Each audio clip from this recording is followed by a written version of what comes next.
Assalamualaikum warahmatullahi wabarakatuh. Pada pembahasan kali ini kita akan membahas tentang metode Skiffy untuk anafas satu jalan. Kalau di sebelumnya kita kan sudah membahas tentang nafas satu jalan. Nah, sekarang kita membahas tentang metode Skiffy untuk anafas satu jalan. Nah, metode Skiffy untuk anafas satu jalan ini maksudnya adalah uji lanjut untuk anafas satu jalan ya, uji lanjut untuk anafas satu jalan. Nah, langkah untuk melakukan metode Skiffy untuk anafas satu jalan, langkah yang pertama adalah kita harus melakukan dulu identifikasi sebuah pasangan komparasi rata yang ada.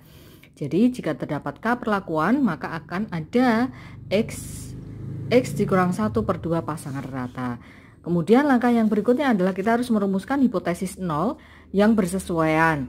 Artinya H0 itu mu J sama dengan mu J. Kemudian yang ketiga, menentukan tingkat signifikansi.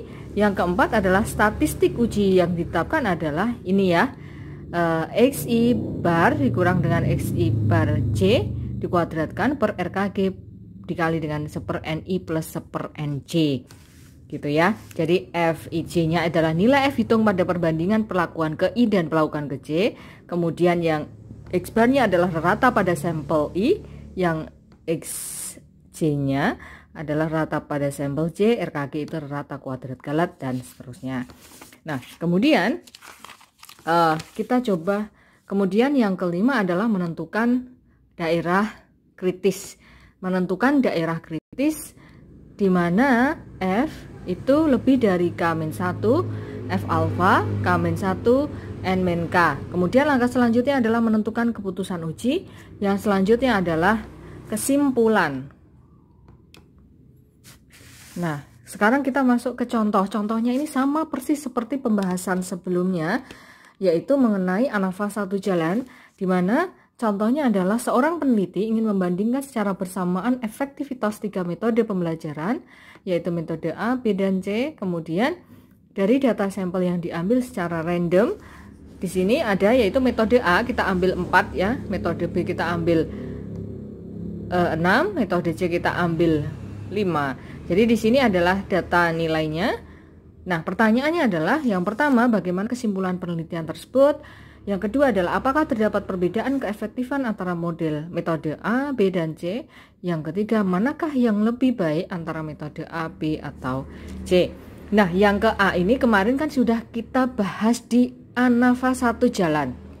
Artinya soal ini sama persis seperti di anafas satu jalan. Nah, ini saya mengulas yang pertemuan sebelumnya ya. Jadi penyelesaiannya adalah caranya. Nah, ini kita ulas sebentar ya dengan di video sebelumnya. Jadi penyelesaiannya, langkah pertama adalah kita harus menentukan dulu hipotesisnya. Hipotesisnya adalah seperti yang kemarin, mu1 sama dengan mu2 sama dengan mu3. Untuk hipotesis satunya adalah paling sedikit ada 2 rata yang tidak sama. Kemudian langkah selanjutnya adalah menentukan alfa, alfanya adalah 5%. Kemudian statistik uji yang digunakan adalah F sama dengan RKA per RKG. Kemudian untuk perhitungannya kita menggunakan tabel anafas seperti yang kemarin sudah kita bahas. Ini kita pindahkan dulu data amatannya ya. Jadi tadi nilainya kan kalau di metode A itu kan ada 4 sampel yang diambil dengan nilainya 4766, B-nya adalah 513534. C-nya adalah ada 5 sampel dan nilainya adalah 8, 6, 8, 9, dan 5. Kemudian di sini kita menuliskan NC, TC, X bar J, dan seterusnya ya. NC di sini adalah jumlah datanya yang ada di metode A kan ada 4, kita tulis di sini 4. B-nya adalah 6, maka 6. C-nya 5 gitu ya. N-nya itu total semuanya 15, berarti 4 tambah 6 tambah 5 gitu ya. Kemudian TC maksudnya di sini adalah jumlah data jumlah nilainya keseluruhan. Misalnya 4 tambah 7 tambah 6 tambah 6 tambah 23. Berarti yang TC milik B-nya adalah 5 tambah 1 tambah 3 tambah 5 tambah 3 tambah 4 21 dan seterusnya. Kemudian G-nya kemarin kan kita jumlahkan secara keseluruhan sehingga 23 tambah 21 tambah 36 adalah 80. Kemudian X bar J, X bar itu adalah rata-rata, artinya 23 dibagi 4 kan 5,75, 21 dibagi 6 kan 3,5, dan seterusnya gitu ya. Kemudian yang ini sigma X XJ kuadrat. Sigma XJ kuadrat itu maksudnya adalah kita lihat data amatan yang ini, artinya 4 kuadrat ditambah 7 kuadrat ditambah 6 kuadrat tambah 6 kuadrat adalah 137. Demikian pula untuk yang B, berarti 5 kuadrat ditambah 1 kuadrat ditambah 3 kuadrat tambah 5 kuadrat ditambah 3 kuadrat tambah 4 kuadrat kan 85, dan seterusnya, sama dengan cara yang sama. Kemudian kita mencari T kuadrat per N. T kuadrat per N itu artinya 23 kuadrat dibagi 4 ya, N nya kan 4, maka hasilnya 132,25 dan seterusnya. Ini mengulas yang kemarin ya, sama persis seperti video sebelumnya. Kemudian SSJ. SSJ itu artinya di yang data A itu kan 137 dikurangi 132,25 adalah 4,75. Kemudian yang B 85 dikurangi 73,5 11,5. Yang C 270 dikurangi 259,2 adalah 10,8. Kemudian yang sigma SSJ-nya adalah 492 dikurangi 464,95, itu hasilnya adalah 27,05. Itu. Nah, setelah itu kita akan membuat garis besarnya. Ini kan di yang pertama itu G. G tadi kan di kotak yang total itu kan sudah kita ketahui ya, G kuadrat per N adalah 80 kuadrat per 15, hasilnya ini. Kemudian sigma XIJ kuadrat itu yang dari tabel yang XIJ kuadrat kan ini ya. Nih, kita pindahkan di nomor yang kedua. Kemudian yang ketiga adalah sigma TJ kuadrat per N, itu yang ini. Ya, saya pindahkan untuk mencari, nanti adalah untuk mencari JKA, JKG dan JKT. JKA itu artinya poin ketiga dikurangi poin pertama. Ini hasilnya ya. JKG poin kedua dikurangi poin ketiga. Kemudian JKT adalah total dari JKA ditambah JKG. Hasilnya adalah JKT. Kemudian kita mencari DKA. DKA itu kan K dikurang 1. K itu adalah banyaknya metode yang digunakan, karena 3 maka 3 dikurang 1.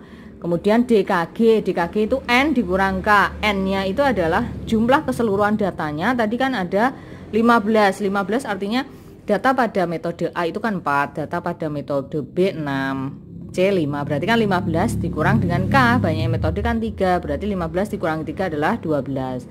DKT adalah N dikurang 1, sehingga hasilnya 14 ya. Nah, setelah itu kita mencari RKA, RKG. RKA itu rumusnya adalah JKA per DKA. JKA tadi sudah kita ketemukan, hasilnya 38,282 dibagi dengan DKA-nya 2, hasilnya adalah ini. Kemudian RKG, RKG itu artinya JKG dibagi dengan DKG, sehingga hasilnya ini gitu ya. Kemudian F hitungnya itu rumusnya adalah RKA per RKG, hasilnya adalah 8,49. Itu yang data kemarin, ini persis saya hanya mengulang aja ya. Kemudian kita tuliskan dalam bentuk rangkuman ANAFA. Ini kita tulis dalam bentuk yang seperti ini ya. JK. JK pada metode artinya adalah JKA. JKA kalian lihat hasilnya 38,283. JKG-nya yang ini 27,05. Total itu adalah JKT. Ini DKA 2, DKG 12, DKT 14. RKA 19, sekian-sekian, RKG 2, sekian-sekian. F hitungnya hasilnya adalah 8,49. Nah, sekarang tugasnya tadi kemarin adalah kita mencari F tabelnya. F tabel cara mencarinya adalah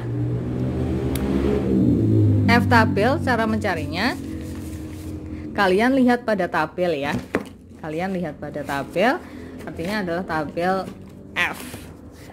Nah, karena di sini singkat signifikansinya adalah 0,05, di sini F-nya adalah 0,5.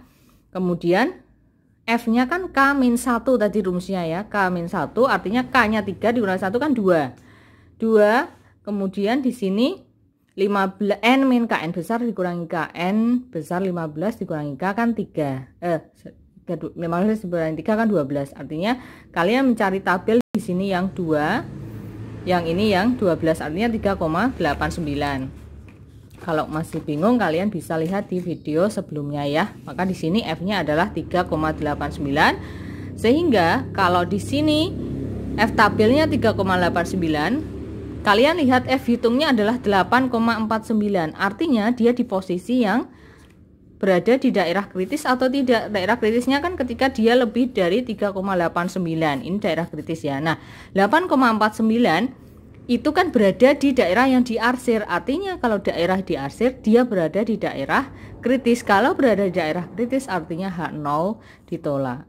H0 ditolak, kesimpulannya adalah tidak benar bahwa ketiga metode mengajar memberikan efek yang sama. Ya. Kita lanjut ke pertanyaan yang B. Pertanyaan B kan menyebutkan bahwa apakah terdapat perbedaan keefektifan antara metode A, B, dan C. Kita lihat di kesimpulannya tadi kan mengatakan tidak benar bahwa ketiga metode memberikan efek yang sama. Artinya efeknya kan berbeda, ya. Maka di sini jawaban yang B adalah terdapat perbedaan, ya. Terdapat perbedaan keefektifan antara metode A, B, dan C.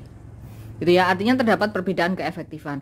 Kalau keefektifannya berbeda, artinya kita di sini akan bisa mencari lebih lanjut, yaitu mana sih yang lebih efektif atau mana yang lebih baik antara metode A, B, dan C. Kalau terjadi perbedaan, maka kita bisa lanjut dengan yang namanya adalah uji lanjut atau pasca ANAFA, gitu ya, pasca ANAFA.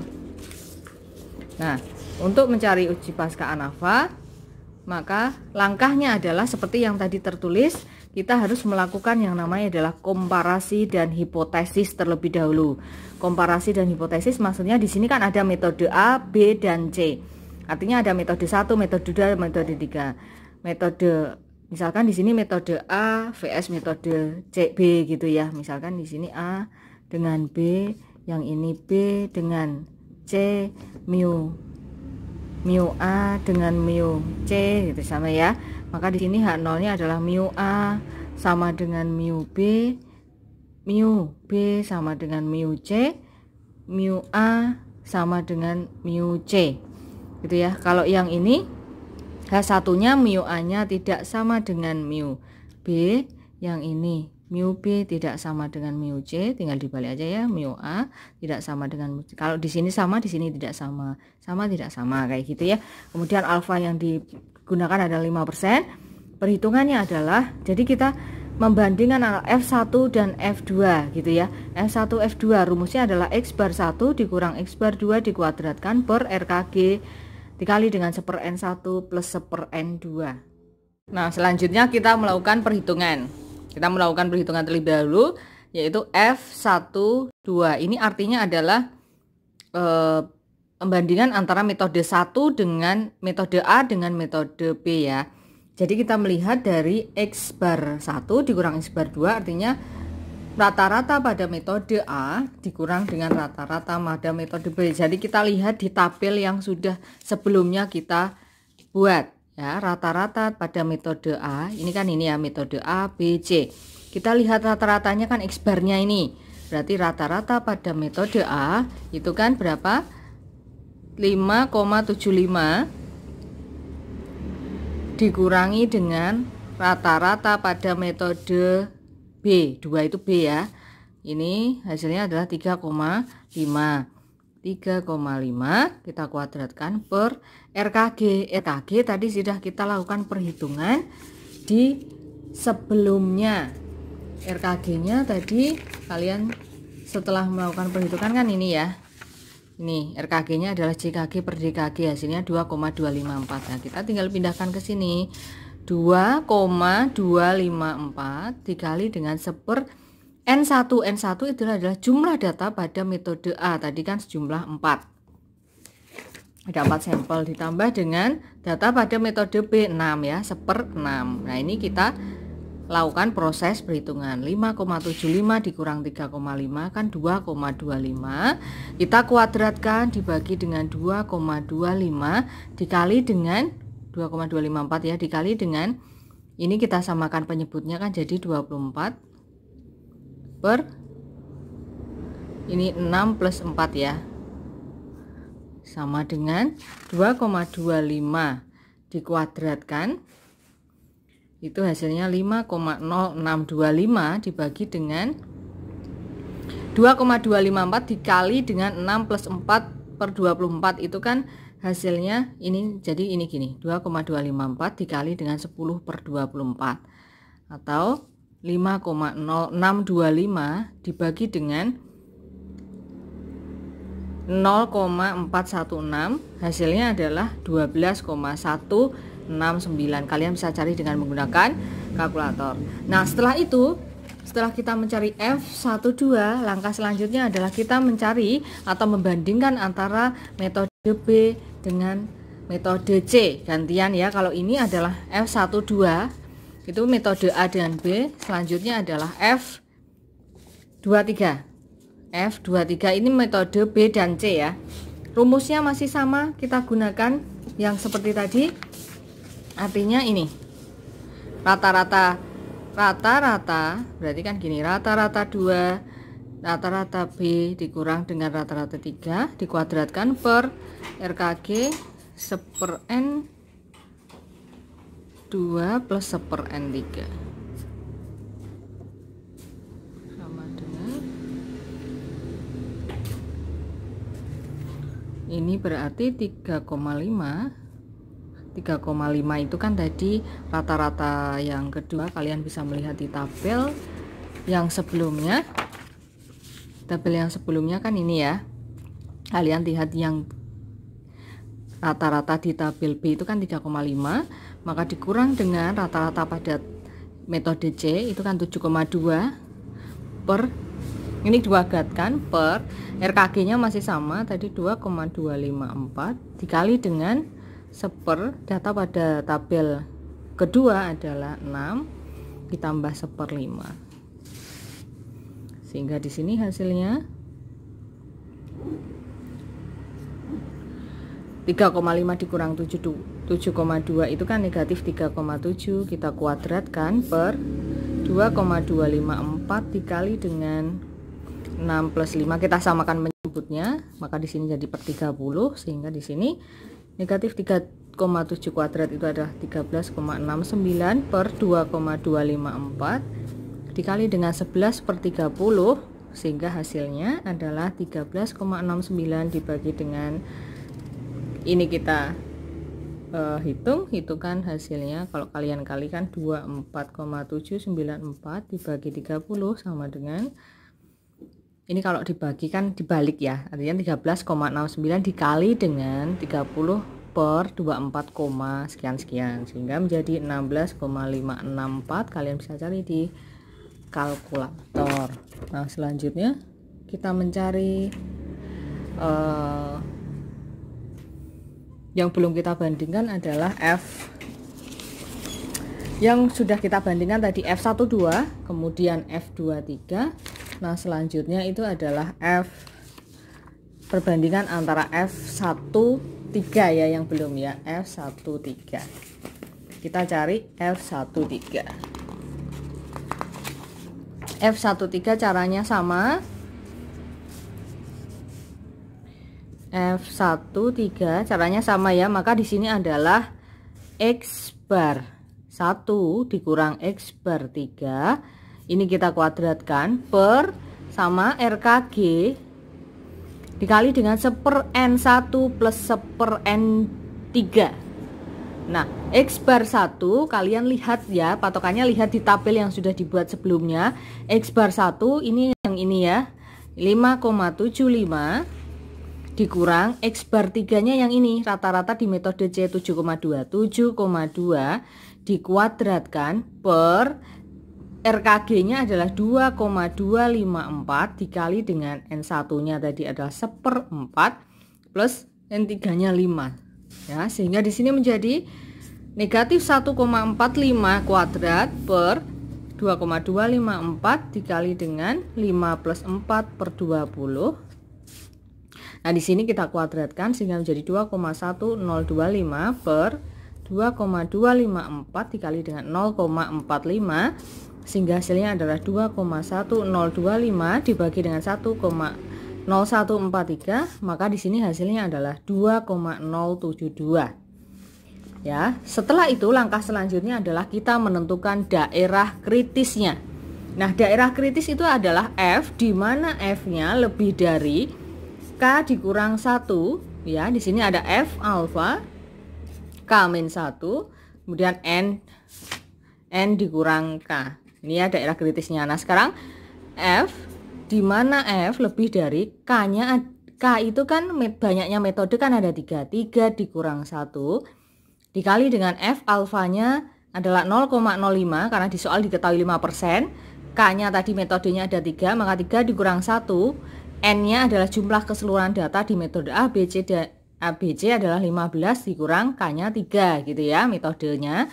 Sehingga di sini menjadi F, di mana F lebih dari 2 dikali dengan F 0,05, 2, di sini adalah 12. Nah, ini kita lihat dulu di tabel F, di mana F lebih dari 2 dikali F tabel. Ini adalah F tabel ya. Kalian lihat di tabel F. F-nya alfanya adalah 0,05. Maka kita lihat di tabel F. F-nya adalah 0,05. Kemudian di sini 12. Maka kalian tarik dulu. Lihat dulu yang bagian ini ya. Bagian sini kalian pilih yang 2, kemudian kalian tarik ke bawah, kalian cari yang 12 karena yang diinginkan adalah 12 ya, maka hasilnya adalah 3,89. Maka di sini 3,89. Artinya 2 dikali 3,89, maka F, di mana F-nya lebih dari 6,78. Nah, ini adalah daerah kritisnya F, di mana F-nya lebih dari 6,78. Nah, sekarang kita masuk ke yang namanya adalah keputusan uji. Keputusan uji. F, daerah kritisnya adalah 6,78, maka keputusan ujinya adalah keputusan uji. Nah, keputusan uji itu yang pertama, yang A. Kita lihat dulu yang bagian F12. Ya, F12 artinya di metode A, metode B ya. F12. Tadi di daerah kritis kan F lebih dari 6,78 ya. Nah, maka kalian lihat hasil perhitungan yang tadi sudah dilakukan baik di F12, F13, F23 gitu ya. Nah, kalian lihat di perhitungan F12, saya lihat di tadi ya yang sudah dilakukan F12, ini adalah F hitungnya. F12 setelah kita hitung tadi hasilnya 12,169 ya. 12,169. Kalian bandingkan di sini. Daerah kritis apabila lebih dari 6,78 ya, misalkan di sini. Nah, sekarang 12,7169 itu masuk di area yang diarsir atau tidak? Nah, kan dia masuk di area yang diarsir ya. Kalau area yang diarsir artinya H0 itu ditolak ya. Daerah kritis H0 ditolak. Oke, untuk S12. Kemudian yang B, F23. F23 tadi setelah dihitung hasilnya kan berapa? 16,564. Nah, 16,564 itu masuk di wilayah yang diarsir atau bukan? Kan masuk ya wilayah yang diarsir, maka kalau masuk di wilayah yang diarsir artinya H0 ditolak. Ya, kemudian yang C, F13. F13 hasilnya adalah ini 2,072. 2,072 itu masuk di daerah yang diarsir atau tidak? Kan tidak, karena dia berada di wilayah ini.